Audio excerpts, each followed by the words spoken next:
پھر لوگوں کی وہ باتیں جب ہم تک پہنچتی ہیں، جس کے بارے میں بات کی جا رہی ہوتی ہے، جب اس تک پہنچتی ہے تو وہ شخص بڑی اذیت کا شکار ہو جاتا ہے۔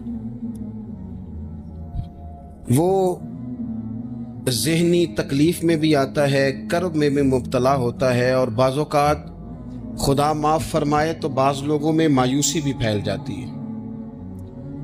آپ قرآن مجید فرقان حمید کو دیکھیں تو اللہ تعالیٰ نے قرآن مجید میں فرمایا کہ وَإِذَا قِيلَ لَهُمْ آمِنُوا كَمَا آمَنَ النَّاسُ، جب منافقین سے کہا جائے کہ اس طرح ایمان لاؤ جس طرح کے باقی لوگ ایمان لائے ہیں، یعنی صحابہ کرام، قالوا تو وہ کہتے ہیں آنؤمنوا کما آمن السفہاء، ہم اس طرح ایمان لے آئیں جس طرح معاذ اللہ یہ بیوقوف ایمان لائے، ان کی طرح ایمان لے آئیں۔ الا انہم هم السفہاء، اللہ فرماتے ہیں خبردار ہو جاؤ یہی بیوقوف ہیں، ولکن لا یعلمون، لیکن یہ جانتے نہیں، انہیں اس بات کی خبر ان لوگوں کو جو کائنات کے بہترین لوگ ہیں زمین پر، انبیاء کے بعد صحابہ، ان کو لوگوں نے بیوقوف کہہ دیا،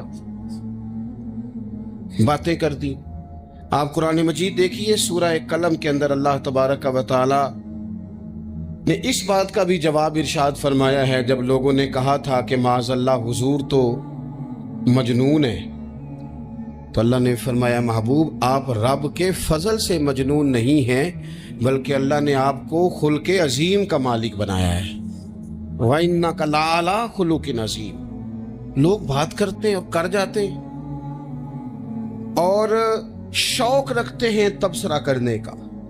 تو میں نے بہت سارے لوگ ایسے زندگی میں دیکھے ہیں جو لوگوں کی باتوں کی وجہ سے اذیت میں آ گئے، تکلیف کا شکار ہو گئے، اور میں اور آپ تو کسی کھاتے میں نہیں۔ حضرت ابوبکر صدیق رضی اللہ تعالیٰ عنہ جیسے لوگ، افضل البشر بعد الانبیاء بالتحقیق حضرت صدیق اکبر، آپ قرآن مجید 30ویں پارے کی تلاوت میں یہ بات دیکھیں گے کہ جب حضرت ابوبکر صدیق نے غریب غلاموں کو خرید کر آزاد کرنا شروع کیا، حضرت بلال حبشی کو، حضرت عامر بن فہیرہ کو، اور کچھ غلاموں کو خرید کر آزاد کیا، تو لوگ کہنے لگے کہ یہ بلال نے کبھی کوئی احسان کیا ہوگا ابو بکر پر، تبھی تو خرید کے آزاد کیا ہے، ورنہ کیا ضرورت تھی اتنے پیسے لگانے کی، کوئی تو بات ہوگی۔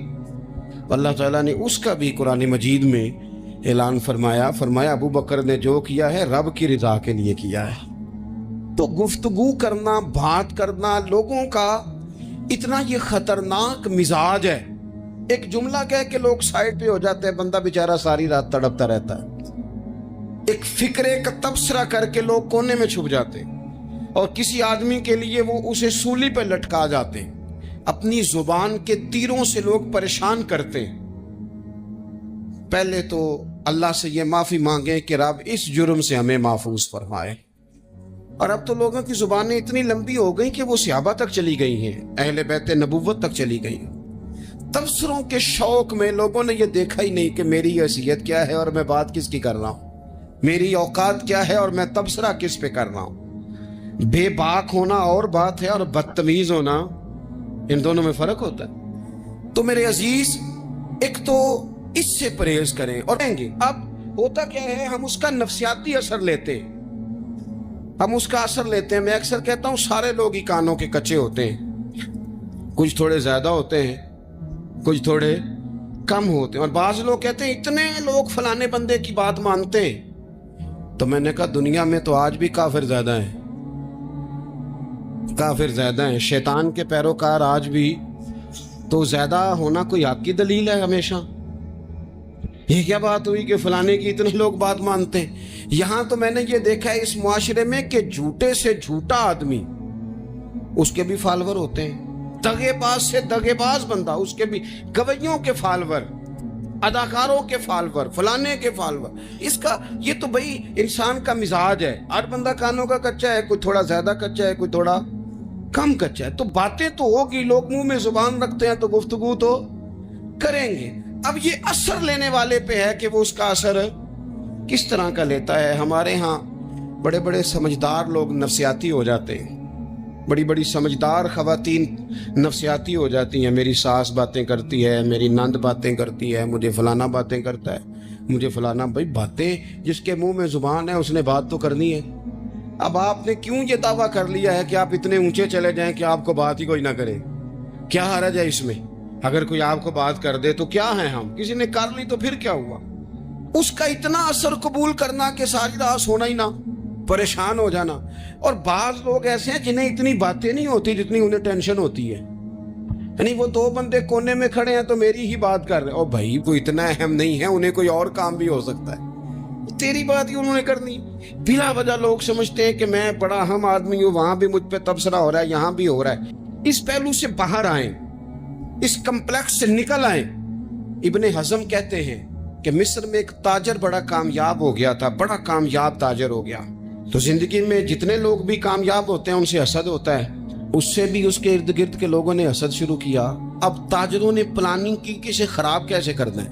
وہ ایک دن اپنے گھر سے نکلا، سفید کرتا سفید پگڑی باندھ کے باہر. اب 5-6 لوگوں نے پہلے سے منصوبہ بندی کی ہوئی تھی. ایک صاحب اسے ملے، کہنے لگے ماشاءاللہ آج تو سفید کرتے پر سبز امامہ، سبز پگڑی بڑی ہی اچھی لگ رہی ہے. تو ہنس کے کہنے لگا لگتا ہے آپ سو کے اٹھ کے آئے ہیں، پگڑی تو میری سفید ہے. اس نے کہا چلو پگڑی تو سبز ہی ہے، باقی آپ نہیں مانتے تو آپ کی مرضی. وہ آگے بڑھا تو اب چونکہ پلاننگ تھی تو ایک شخص اور ملا. اس نے کہا کیا بات ہے، سفید کرتے پر آپ کا پیلے رنگ کا امامہ کیا جچتا ہے. اس نے کہا یار کو خدا کا خوف کر. ہنس کے کہا کیا ہو گیا، تیری اینک کا نمبر تو نہیں تبدیل ہونے والا ہوا؟ اور بھائی میں نے تو سفید کرتا اور سفید ہی امامہ باندھا ہے. اب 2-3 لوگوں کی دفعہ تو وہ مسکرایا، لیکن وہ ڈھیر سارے لوگوں نے منصوبہ بندی کی تھی. وہ جب چوتھے کے پاس گیا تو اس نے بھی کہا کہ کیا بات ہے سفید کرتے پر پیلے رنگ کے امامے کی. اس نے کہا پیلا کہاں ہے؟ اب وہ غصے ہونے لگا. اب وہ چھٹے کے پاس گیا تو اس نے کہا جناب کیا بات ہے سفید کرتا اور کالا امامہ. اب وہ غصے میں اتنا باولا ہوا کہ پہلے ہنسا پھر رویا، پھر اسے سمجھ نہ آئی کہ دکان کا تالا کس چابی سے میں نے کھولنا ہے. بس وہ شام ہوئی تو اس بیچارے کو بچوں نے روڑے مارنے شروع کر دی. وہ اتنی تکلیف میں آ گیا کہ لوگ اسے پاگل کہنے لگے. کیوں؟ اس لیے کہ لوگ منصوبہ بند، افواہ تھی نا کہ میری طبیعت خراب ہے، تو لوگوں نے حال پوچھ پوچھ کر بیمار کر دیا. لوگوں کی باتیں، لوگوں کے تبصرے، لوگوں کے کومنٹس. بولے امام شافعی فرمانے لگے لوگوں کی باتیں پتھروں کی طرح ہوتی ہیں، یہ روڑوں کی طرح ہوتی ہیں. اگر انہیں کمر کے اوپر رکھ لو گے نا تو یہ تمہاری کمر توڑ دیں گی، اور اگر تم ان کو اپنے پیروں کے نیچے رکھ لو گے تو تمہارا قد اونچا ہو جائے گا. بس دنیا میں وہ لوگ پریشان ہوتے ہیں جو لوگوں کی باتوں کو کندھوں پر سوار کر لیتے، جو پیروں کے نیچے رکھے، جو پاؤں کے نیچے رکھے ان کا قد. وہ پرانے زمانے میں نا عارف رومی رحمت اللہ علیہ فرماتے ہیں کہ ایک بیل گائے گر گئی تھی کنویں کے اندر. تو اب وہ لوگ اس کو نکال تو نہیں سکتے تھے، تو انہوں نے اس طرح کیا کہ مٹی ڈالنی شروع کر دی کہ اب بدبو آئے گی، پریشانی ہوگی، تو اس کو بند کر دیتے ہیں اندر ہی کنویں کو. کنواں نئی جگہ پہ کھود لیتے ہیں. انہوں نے جب اس کے اندر مٹی ڈالی نا تو وہ گائیں جو تھی وہ مٹی جھاڑ کے تو مٹی کے اوپر آ گئی. انہوں نے پھر مٹی ڈالی تو وہ تھوڑی اور اوپر آ گئی، اور مٹی ڈالی تو اور وہ مٹی ڈالتے گئے اور گائیں وہاں سے کنویں سے باہر آ گئی. لوگوں نے دفن کرنا چاہا، وہ باہر نکل آئی. اور میرے بھائی لوگ بھی اپنی باتوں میں دفن کرنا چاہتے ہیں، لیکن یاد رکھنا جو چمکنے والے تھے وہ چمکتے ہی رہے. جن کو اللہ نے عزت دی تھی ان کی کھٹائی کوئی نہیں سکا. اتنی لمبی زبانیں کھول کے لوگوں نے صحابہ کے بارے میں باتیں کی. باتیں ہو رہی ہیں. لوگ جن کو دبانا چاہتے تھے، آج نہیں صوفیاء کی مخالفت شروع ہوئی، ان کے زمانے میں بھی ہوئی، ان کے دور میں ان کے خلاف کتابیں لکھی گئیں. لکھنے والے خدا جانے کہاں ہیں، اور داتا صاحب ہو رہی ہے، خواجہ صاحب ہو رہی ہے. حضور غوث اعظم کے ان کے زمانے میں بھی ایسا نہیں ہوا کہ بڑی خوشی سے لوگوں نے آگے بڑھ کے پھول ڈالے ہوں. ان کے دور میں باقاعدہ جتھے تیار ہوئے، جتھے، اور پورا کام کیا گیا. اور ویسے بھی اگر کوئی شخص آپ کا مخالف ہی نہیں ہے تو پھر آپ کو چمکنے کا مزہ کیسے آئے گا؟ کوئی تو مخالف ہو نا، کوئی تو ہو نا جو کوئی بات کرے. دیکھیں نا، اگر اندھیرا نہ ہو، رات نہ ہو تو بلب کی کوئی اہمیت رہ جائے گی؟ یہ چمکتا ہی تب ہے جب اندھیرا زیادہ ہوتا ہم کہتے ہیں اندھیرا ہو گیا ہو بھائی، تجھے چمکنے کا موقع دیا ہے اندھیرے نے، تجھے اس نے عروج دیا، تندی باد مخالف سے نہ گھبرا اے عقاب، یہ تو چلتی ہے تجھے اونچا اڑانے کے لیے، تو باتوں سے پریشان نہ ہو۔ میں نے کہا کہ اگر آپ باتوں کا پہاڑ بنا کے اوپر سوار ہو جائیں گے نا تو قد اونچا کریں گی باتیں۔ جو بندہ ڈسکس ہونے لگ جاتا ہے وہی تو مشہور ہوتا ہے، اسی کی تو بات ہوتی ہے۔ دیکھیں کیا ہوتا تھا بھلا مکے میں، کوئی بندہ باہر سے آتا تو ابو جہل اسے کھڑا کر کے کہتا حضور کے پاس نہ جانا، تو کہتا پتہ تو کروں بھلا نبی پاک کے پاس کیا ہے، پتہ تو کروں بھلا حضور کے پاس کیا ہے۔ تو جن سے تعارف نہیں ہونا تھا وہ بھی تعارف کرا رہے تھے رسول پاک کا۔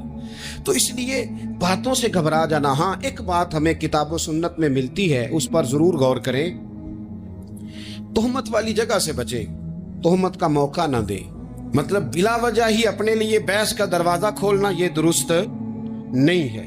اپنے لیے ہم نہ دروازے کھول لیتے ہیں بحث کے، مفت کی بحث ہو رہی ہے، فلانا بھی ڈسکس کر رہا ہے۔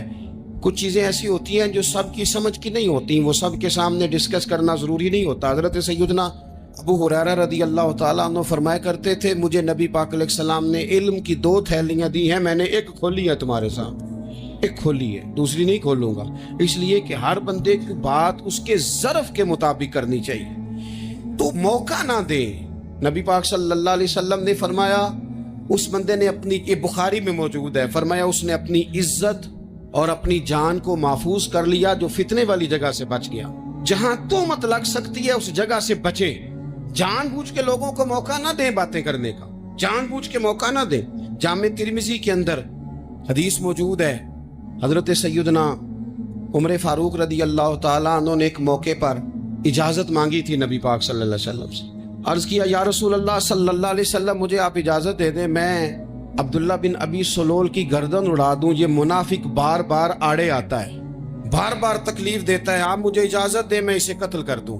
تو اب وہ چونکہ کلمہ پڑھتا تھا، ساتھ تو رہتا ہی تھا نا، بہت سارے لوگ اسے مسلمان جانتے تھے، تو حضرت سیدنا عمر فاروق رضی اللہ تعالیٰ عنہ نے اجازت چاہی کہ یا رسول اللہ صلی اللہ علیہ وسلم اگر آپ مجھے اجازت دے دیں، یہ ترمذی میں موجود ہے، یعنی آپ اس جگہ سے بچیں جہاں تہمت لگ سکتی ہے، جہاں بلا وجہ کسی شخص کو شر پھیلانے کا موقع مل سکتا ہے۔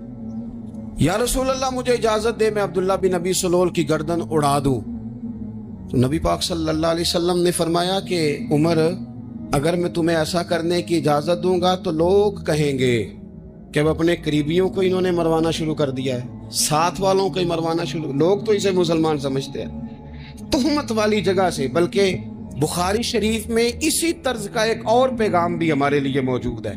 یہ جو حرم شریف آج ہمارے سامنے ہے نا، بیت اللہ شریف، اس میں ایک پیچھے مقام ہے جس کو حتیم کہا جاتا ہے، یہ خانہ کعبہ کا حصہ ہے۔ حضور صلی اللہ علیہ وسلم کے اعلان نبوت سے پہلے جب قریش مکہ نے اسے تعمیر کیا نا دوبارہ سے، تو انہوں نے چندے کا کوئی اس طرح کا مزاج بنایا تھا کہ اس بندے سے پیسے لینے ہیں جس کے بالکل ہی جائز ہو۔ اس ترتیب سے انہوں نے خانہ کعبہ کی تعمیر کی کہ پھر وہ ساری تعمیر نہ کر سکے، حتیم باہر رہ گیا۔ تو نبی پاک صلی اللہ علیہ وسلم نے ایک دن فرمایا، بخاری میں موجود ہے، حضور فرمانے لگے عائشہ اگر تمہاری قوم جاہلیت کے قریب نہ ہوتی، کیونکہ ابھی قریب جاہلیت چھوٹی ہے نا، ابھی لوگوں نے کلمہ پڑھنا شروع کیا ہے، فرمایا اگر یہ جاہلیت کے قریب نہ ہوتے تو میں کعبے کو انہی بنیادوں پر دوبارہ بنا دیتا جن بنیادوں پر حضرت ابراہیم علیہ السلام نے بنایا تھا، لیکن چونکہ یہ جاہلیت کے قریب ہیں، ان کی سمجھ میں چیز نہیں آئے گی، یہ شک میں پڑ جائیں گے، پریشان ہو جائیں گے، لہذا میں یہ کام نہیں کرتا۔ بہت ساری چیزیں ایسی ہیں کہ جن کی وجہ سے بعض سادہ لوگ ابہام کا شکار ہوتے ہیں، ابہام کا۔ ہمارے علماء نے اس طرح کیا کہ بڑے طے کر کے عقائد کے عنوانات امت تک پہنچائے۔ ہر آدمی ہر شعبے کا اسپیشلسٹ نہیں ہوتا، بہت ساری لوگ باتیں مریض کے سامنے کرنے والی نہیں ہوتی، وہ صرف لواحقین کو بتانے والی ہوتی۔ پھر کچھ لوگ اور آئے جنہوں نے کہا کہ ہم تو ایفیشنسی دکھائیں گے، کچھ خاص ہر بات کھول کر لوگوں کے سامنے رکھیں گے، تو اس کا نقصان پھر یہ ہوتا ہے کہ سادہ لوگ مشکلات کا شکار ہوتے ہیں۔ وہ پھر جب کہتے ہیں ہر چیز ڈسکس کر لینی چاہیے تو پھر باتیں دور نکل جاتی ہیں۔ پھر لوگوں نے انبیاء کرام علیہم السلام کی اجتہادی خطاؤں کو ڈسکس کرنا شروع کیا. ربنا ظلمنا انفسنا. اگر حضرت آدم یہ لفظ کہیں تو ان کے لیے تو ٹھیک ہے، لیکن اگر کوئی غلام اور امتی اور بیٹا اٹھ کے یہ لفظ کہے تو اس کے لیے ٹھیک نہیں ہے. تو میرے عزیز ایسے کام نہ کریں جس کی وجہ سے بلا وجہ بحث کا. ہمارے یہاں کچھ لوگوں کو شوق ہے خبروں میں رہنے کا، وہ ایسی ایسی باتیں چھیڑتے ہیں جن سے نا وہ خبروں میں رہ سکیں. میں نے دیکھا ہے وہ کہتے ہیں جی میں نے کوئی انوکھی بات کرنی ہے. بھئی انوکھی بات کرنے سے بندہ مشہور تو ہو جاتا ہے. ہمارے زمانے میں مشہور ہی وہ ہوتا ہے جو دوسروں سے ذرا ہٹ کے بات کرے، انوکھی کرے. وہ ہمارے لطیفہ لکھا ہے نا، ایک اہل عرب کا ایک ہجا نام کا عربی کا ایک لطائف سنانے والا شاعر ہے، تو وہ کہتا ہے کہ ایک شخص نے ایک دفعہ کہہ دیا تھا گدھا کھانا جائز ہے. تو بڑے بڑے علماء اس کے گھر چلے گئے کہ بھئی کوئی دلیل، کوئی جزیہ، کوئی کہاں سے، کوئی کتاب، کوئی حوالہ، کوئی شے. اس نے کہا روز آؤ گے ایک ایک بندے کو بتاؤں گا، کٹھا اسٹیج لگاؤ، ایک ہی دفعہ حوالے دیتا ہوں، روز نہیں دیے جاتے. وہ اسٹیج لگ گیا، دنیا جمع ہو گئی، جنہوں نے کبھی ٹائم نہیں نکالنا. یہ ذرا انوکھی بات جو کر رہا تھا تو سارے لوگ آ گئے. تو وہ اسٹیج پہ چڑھا تو کہنے لگا مجھے جانتا کوئی نہیں تھا. چلو اب بدنام جو ہوں گے تو کیا نام نہ ہوگا. اب قیامت تک کہو گے تو صحیح نا، وہ اس مولوی دے گھر جنہیں ایک بار آخیا نہیں تھی گدھا کھانا جائز ہے، چلو بدنام جو ہوں گے تو کیا. تو بہت سارے ایسے لوگ ہیں جو ہیں بدنام، پر چلو نام تو ہو گیا نا. بدنامی صحیح، شرارت صحیح، شیطانیت صحیح، لیکن نام تو ہو گیا. تو اس لیے کوئی ایسا انوکھا کام جس سے لوگوں کی، میں آپ سے بڑی گزارش سے عرض کروں، اعلیٰ حضرت بریلوی رحمۃ اللہ علیہ نا لالٹین کے اندر مٹی کا تیل جلایا جاتا ہے ہمارے ہاں. تو مٹی کا تیل ظاہر ہے اس سے بدبو آتی ہے، تو مسجد میں وہ جلانا جائز نہیں تھا. تو ایک صاحب ارنڈی کا تیل لائے، وہ خوشبو والا ہوتا ہے. وہ لا کے انہوں نے نا اعلیٰ حضرت بریلوی رحمۃ اللہ علیہ کو لالٹین میں ڈال کے دیا اور کہا کہ یہ مسجد میں اس کو جلاتے ہیں چونکہ اس کے اندر سے خوشبو آتی ہے، بدبو نہیں آتی. تو وہ جو شرعی عذر ہے نا، حضور نے فرمایا کہ جمعے والے دن غسل کر کے آؤ تاکہ کسی کے پسینے سے ایک دوسرے کو تکلیف نہ ہو. کچا لہسن پیاز کھا کے مسجد آنا اس لیے منع کر دیا گیا کہ منہ کی بدبو سے تکلیف ہو. تو مسجد میں کوئی ایسی چیز جو بدبو کا باعث بنے منع ہے. اب انہوں نے وہ تیل لا کے لالٹین میں ڈالا جس سے خوشبو آتی تھی اور لالٹین بھی روشن ہوتی تھی. تو اعلیٰ حضرت فاضل بریلوی رحمۃ اللہ علیہ اپنے اس خادم سے فرمانے لگے کہ اب لوگ تو آئیں گے نا، تو ہمارے علاقے میں تو ساری دنیا مٹی کے تیل سے ہی چلاتی ہے، تو اب آپ نے ایک خوشبو والا تیل لا کے ڈال تو دیا ہے اس کے اندر لالٹین میں، پر یہ لوگوں کو بتائے گا کون کہ یہ تیل وہ نہیں ہے. لوگ تو یہاں سے دیکھ کے جائیں گے اور جا کے کہیں گے کہ اتنے بڑے عالم کی مسجد میں اگر جل رہا ہے تو ہم کیوں نہ جلائیں. تو فرمانے لگے وہ شخص کے حضور پھر حال کیا ہے. فرمانے لگے آپ فرضوں کا سلام پھیر کے دعا سے پہلے لالٹین کے پاس کھڑے ہو جائیں اور جو بندہ گزرے اسے بتاتے جائیں کہ یہ مٹی کا تیل نہیں، یہ مٹی کا تیل نہیں، یہ مٹی کا تیل. ہر شخص کے ذہن تک بات اتر جائے تاکہ لوگ کسی ایسی چیز کا شکار نہ ہو جائیں جس سے کہ ان کے مزاج میں کوئی غیر شرعی چیز عروج پکڑ لے.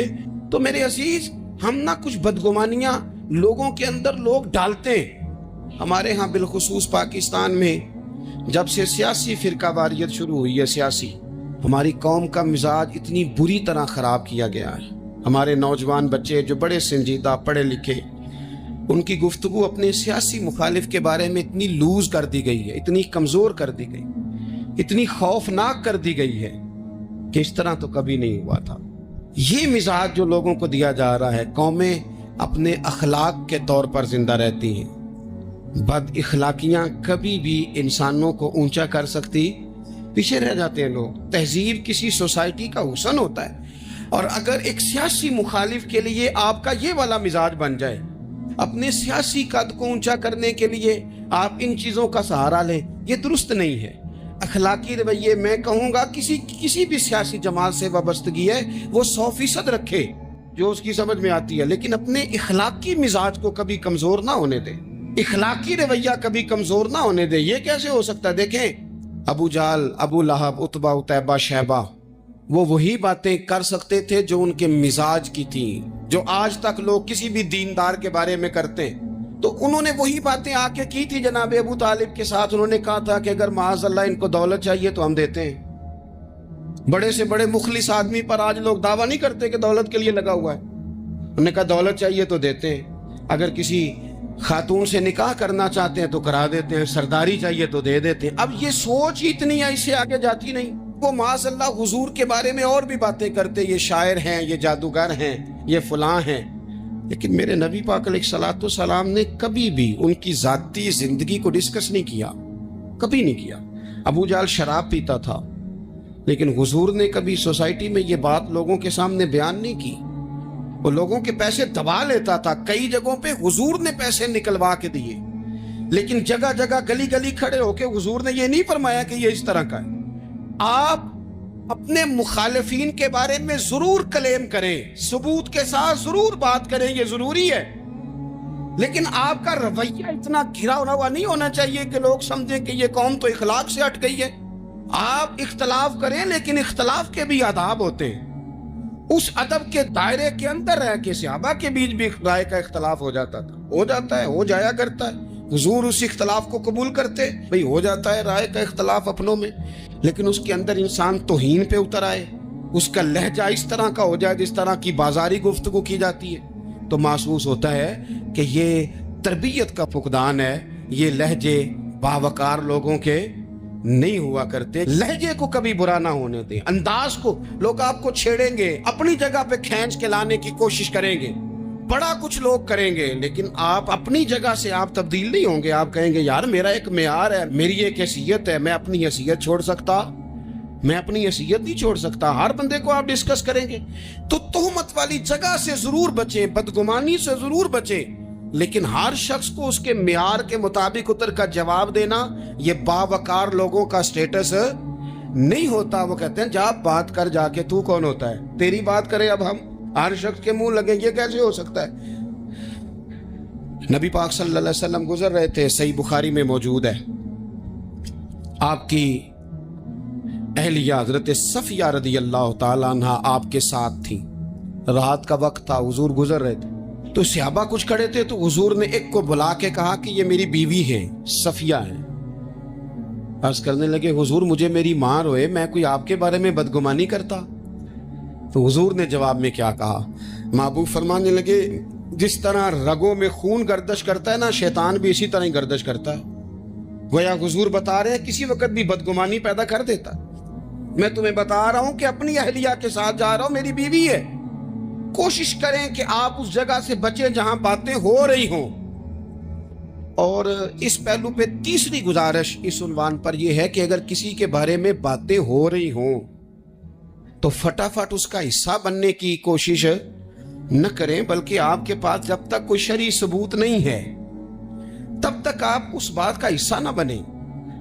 ہمارے ہاں بات ہو رہی ہوتی ہے تو 2-4 بندے دوڑ کے نا اپنا بھی حصہ ڈالتے, بلکہ میں بڑی ذمہ داری سے یہ بات عرض کروں گا, بات لمبی ہوتی تب ہے جب کوئی بندہ درمیان میں کہہ دیتا ہے نا نہیں تجھے تو تھوڑا پتا ہے, تھوڑا میں بھی کرتا ہوں.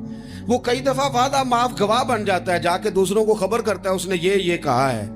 حالانکہ بندہ اس سے پوچھے کہ اگر انہوں نے کہا تھا تو اتنا سجن تھا تو وہاں جواب دے کے کیوں نہیں آیا, تجھے چاہیے تھا وہیں جواب دیتا, وہیں جا کے جواب دے دیتا. ایک بزرگ کی خدمت میں ایک دفعہ حاضر تھا, ایک بڑے عالم تھے, تو ان کے پاس آ کے ایک شخص نے کہا کہ فلاں آدمی آپ کے بارے میں یہ بات کر رہا تھا. تو وہ ہنس پڑے, فرمانے لگے پھر آپ کہاں تھے؟ کہنے لگے میں وہیں تھا. فرمانے لگے میرا اور آپ کا رشتہ کس طرح کا ہے؟ کہنے لگا جی میں تو شاگرد ہوں, ارادت مند ہوں. تو فرمانے لگے پھر آپ میرے پاس سوال لے کے آ گئے ہیں, آپ نے وہاں جواب کوئی نہیں دیا. فرمانے لگے اب تو میرے سامنے بیٹھ, پہلے اس سوال کا جواب میں تجھے دوں, پہلے تجھے قائل کروں. اگر تو قائل ہوتا نا تو پھر تو یہ بات لے کے میرے پاس نہ آتا, پھر تو وہاں تو کلیئر کر آتا. تیرے اندر کجی ہے, تو بات کا حصہ بنا ہے, اور میرے نزدیک اس سے بڑا تو مجرم ہے کہ تو نے بات کو سنا ہے. وہ تو کوئی ہے, اور تو اپنا تھا, تو نے اپنا ہو کے یہ باتیں سنی, تو نے ہاں کی, تو وہاں بیٹھا رہا, تو اپنا تھا. اور حضور نے فرمایا محبت تو بندے کو اندھا بہرا اور گونگا کر دیتی ہے.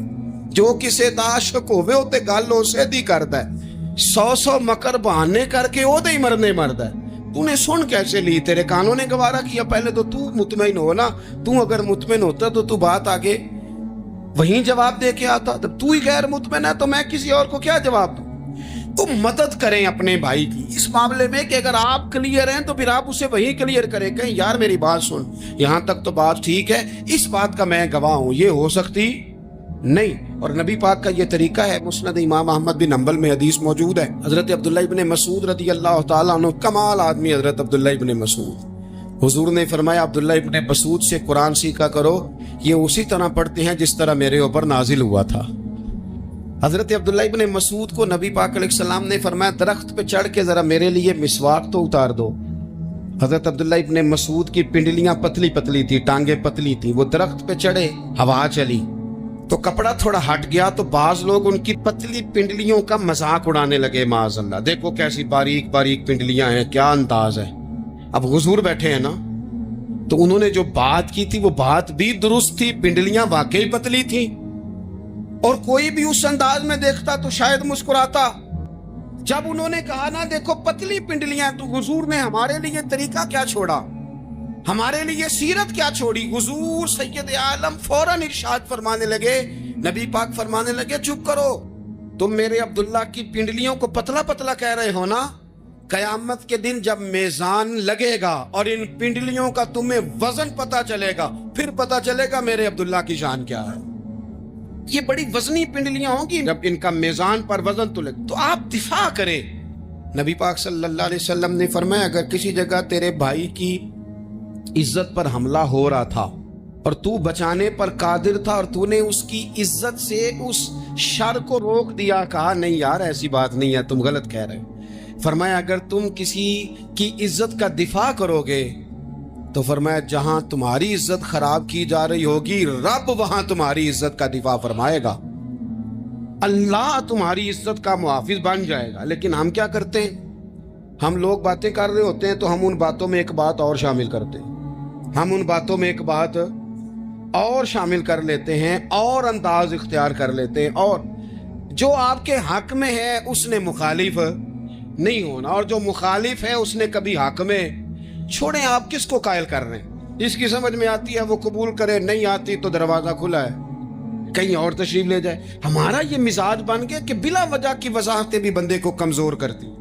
بلا وجہ ہم کمزور پڑ جاتے ہیں، تھوڑے بے نیاز ہو جائیں، چھوڑیں کچھ بے نیاز بنے، طبیعت کوئی بے نیاز، ہم نہ بے نیاز نہیں ہوتے، ہر بات کو سوچتے ہیں، ہر بات کی وہ جی وہ فلانے نے پتہ کیا کہا ہے، تو بڑی معذرت سے بالخصوص خواتین کا مسئلہ ہوتا ہے، وہ کہتے ہیں پوری دسو، نہیں دسو نے آنکھیں کی بھئی آپ نے کیا کرنا ہے، اس کے لیے پھانسی کا حکم لگانا ہے، آپ چھوڑ دے، بات ہو گئی ختم ہو گئی۔ اپنی زندگی میں تھوڑی سی بے نیازی بھی پیدا کریں، تھوڑی سی بے نیازی، ہر ایک کی بات سننا، ہر ایک کی بات پر غور کرنا، ہر بندے پر تبصرہ شروع کر دینا، وہ تو تکلیف آ جائے گی۔ وہیں سے جہاں سے بات شروع کی تھی پھر وہیں لاتا ہوں کہ باتوں کا اثر لیں لیکن صرف خیر کی باتوں کا اثر لیں، لیکن صرف اچھے لوگوں کی باتوں کا، ہر ایک کی بات کا اثر لوگے لوگ دو قدم نہیں چلنے دیں گے۔ اور دوسرا میں آپ کو بڑی ذمہ داری سے عرض کرتا ہوں، ہم ویژن والے لوگ ہیں، ہماری 1400 سال کی تاریخ ہے، ہم ویژن والے لوگ ہیں۔ یہ نہیں ہے کہ ادھر ایک بندہ آیا تو تھوڑی سی ہم اس کے پیچھے چلے جائیں گے، پھر کل ایک اور آئے گا تو تھوڑا سا اس کے پیچھے چلے جائیں گے۔ یہ تو وہ لوگ ہوتے ہیں جن کے پیچھے بنیاد نہیں ہوتی، اور جن کی پوری بنیادیں ہونا وقت زیادہ ہو گیا، ورنہ میں آپ کو اپنی سند پڑھ کے بتاتا کہ ہماری سند امام بخاری تک کیسے جاتی ہے اور امام بخاری کی رسول پاک تک کیسے جاتی ہے۔ یہ تو ایک تسلسل ہے، تو اس لیے بڑی جلدی آزمائش کا شکار نہ ہوا کریں۔ باتیں کس لیے، جو بندہ ویل ہے اس نے بھی 4 باتیں تو ہر بات کا اثر نہ لے۔ بالخصوص جوانوں سے کہتا ہوں، ٹارگٹ اچیو کرنے کے لیے سب سے پہلے تو مقاصد کا تعین کرے، جانا کدھر، اور پھر اس پہ لگ پڑے۔ باتیں ہوتی رہیں گی لیکن باتوں کو پشت پہ سوار نہیں کرنا، باتوں کو پاؤں کے نیچے رکھنا ہے، قد اونچا ہو جائے گا، قد اونچا ہو جائے گا۔ پشت پہ سوار کرو گے تو گردن، کچھ غلطیاں ہم کرنا نہیں چاہتے پر ہم سے ہو جاتی ہیں، کچھ دل ہم توڑنا نہیں چاہتے پر وہ ٹوٹ جاتے ہیں، ہماری مجبوری ہوتی ہے ٹوٹ جاتے۔ رات کو اس کی بارگاہ میں ہاتھ باندھ کے کشکول طلب دراز کر کے استغفار پڑھنا چاہیے کہ مالک بندے ہیں نا، کیا کرے، نفس کا ساتھ ہے، دنیا کا ساتھ ہے، خواہشات نفسانیہ، مالک معاف کر دے، عقد سے توبہ، رسم نہ ہو، کہانی نہ ہو، لفظ نہ ہو، جملے نہ ہو، اور جناب ایسے لوگوں کے بیچ بڑے ہاتھ باندھ کے، اور بڑا کوئی ضرورت نہیں، آپ اکیلے اپنی چارپائی پہ بستر کے اندر منہ دے کے بھی درد سے کہیں گے نا معاف کر دے، تو وہ تو مہربانی بڑا ہے۔ نہ تو ناراض ہو جائے تو ہمیں اتنی نیند آتی، اس کے گھر چلے جاتے ہیں۔ ہم اپنے سارے رشتوں کو، تعلقات کو مینٹین کر کے رکھنے کے عادی ہیں۔ ہمیں پتا ہے کہ وہاں میں نہیں جا سکا تو بیٹا بھیجتا ہوں، فلاں شادی پہ میں نہیں جا سکا تو بھتیجا بھیجتا ہوں، بھائی بھیجتا ہوں۔ ہم تعلق کا ہم نے خیال رکھا کوئی روٹھ نہ جائے۔ لیکن کمال ہے نا، یہ نہیں سوچا کہ اگر رب روٹھ گیا تو، جب وہ روٹھ جائے نا تو سارے رشتے بھی بندے کے پاس موجود ہوں تو کوئی کرامت نہیں ہوتا۔ پھر کروڑوں روپیہ جیب میں ہو تو ڈاکٹروں کی دوائیاں اثر نہیں کرتی۔ اگر روٹھ جائے تو پھر انسان اس طرح سے پھسلتا ہے کہ بڑے بڑے اس کے پاس دروازے ہوتے ہیں پر کسی جگہ اس کا ہاتھ نہیں لگتا۔ خدا خیال کرے، دنیا روٹتی ہے تو روٹھ جائے، رب رسول ناراض نہ ہو۔